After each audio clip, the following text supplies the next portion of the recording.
Hi, I'm Dave from Boyinaband. I've just released my song Spectrum, and it's a bit different, so I wanted to talk a bit about why and how it came about. Because this song was a first for me in a lot of ways. I wanted to try something with two of my YouTuber home slices, Cry and Minx, both in the same song for the first time. Now, I've been talking to Minx about her wedding to her girlfriend Chrism, and how freaking horrible it was that Chrism had to grow up with a family that was actively against her because they were really religious and their religion stigmatized her sexuality. Well, Chrism is Minx's wife now, and I was at the wedding, and shockingly enough, no homophobic gods smited anyone. How?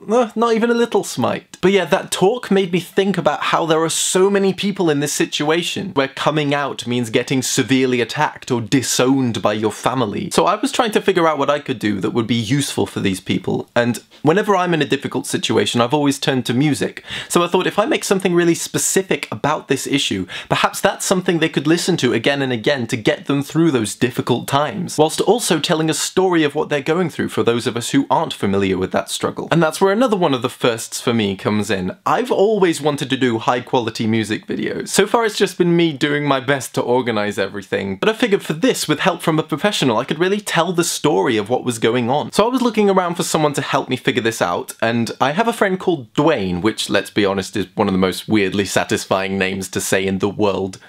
Dwayne works for a non-profit called Somewhere To, because they help people find somewhere to do things, and he offered to get them to give me advice and find a place for me to do the video. They found me this freaking awesome grungy location. They found locations for like videos, band rehearsal spaces, business ventures, freaking loads of stuff. And it's sponsored by the big lottery fund, so it was all free. I had no idea this kind of thing existed. I would have used it crap tons if I had. And I know a lot of you home slicers who watch me are really creative yourselves, so I thought you might want to know about it. I wanted to go for something that suited the feel of the song, but also told the story. So the director, there was a director, it was weird, suggested putting the sets for the story inside the main location to kind of reflect the confined situation. I'm in a metaphor. So that was a bit arty. I hope that came across. I feel freaking amazing getting to try out all this new stuff, and even more amazing getting to share it with you guys honestly, like how I feel about this, rather than having to play it cool or something. But yeah, this was another first for me in terms of the issue as well. This was the first time I'd properly addressed an issue that I wasn't directly affected by. So I want to clarify a few things about the song, because I know some people will think it's a bad thing to suggest that people hide their sexuality regardless of circumstance. And while ideally I obviously agree with that, in a real world, people don't always have a situation where it's safe to do that. These are people that have to listen to the conventional Hollywood idea that you should come out and everyone will accept you, but then rationalize that against statistics like the fact that 40% of homeless youth in America are LGBT. Like, if you're in your early teens and you have hardcore Christian delusional parents who think that being gay is Satan, then they're gonna freaking abuse you or potentially kick you out or send you to some camp to try and fix you or something. So for those people, if they carefully bring up the topic with their parents to kind of judge what their opinions are on the subject, then they'll know whether or not it's safe to come out to them. I did do my research as much as I could. Like I said, I was talking to Minx and Chrism, who was in a very similar situation to the one I talk about in the song. I also talked to my friend Cry, who is pansexual, and he actually had a really funny story about how he realised that.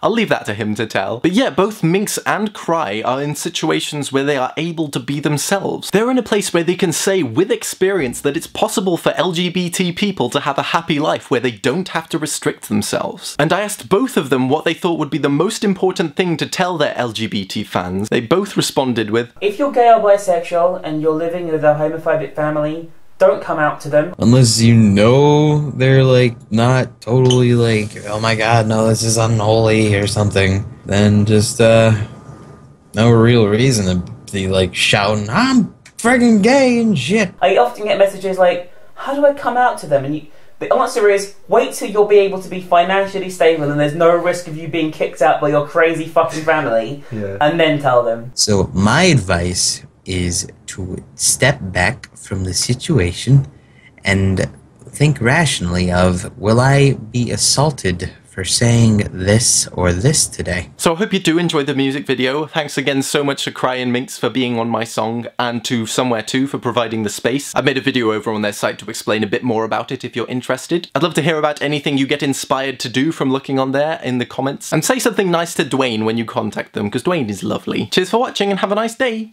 But they misidentified because the clenching of her teeth was just her biting on the lie, and the logic said, it's gonna be okay.